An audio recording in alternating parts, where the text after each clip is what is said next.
حضرت عبداللہ بن عمر رضی اللہ تعالیٰ عنہ سے روایت ہے کہ رسول اللہ صلی اللہ علیہ وسلم نے فرمایا،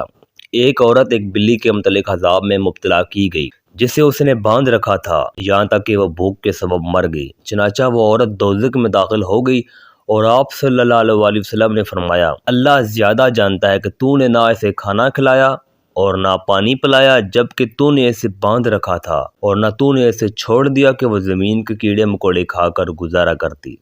جنت لے جانے والے 3 کام۔ حضرت عبداللہ بن سلام فرماتے ہیں کہ رسول اللہ صلی اللہ علیہ وسلم نے فرمایا، اے لوگو، اسلام کو پھیلاؤ اور کھانا نہ کھلاؤ بھوکوں کو، اور اس وقت کی نماز پڑھو جب لوگ سو رہے ہوں، یعنی کہ تہجد کی، تم جنت میں سلامتی کے ساتھ داخل ہو جاؤ گے۔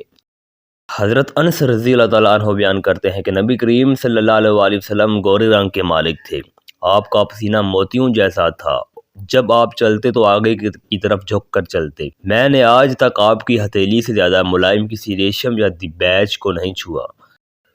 رسول اللہ صلی اللہ علیہ وسلم نے فرمایا، جو شخص لا حول ولا قوت الا باللہ پڑھے گا تو یہ 99 مرض کی دعا ہے جس میں سب سے چھوٹی بیماری رنج و غم ہے۔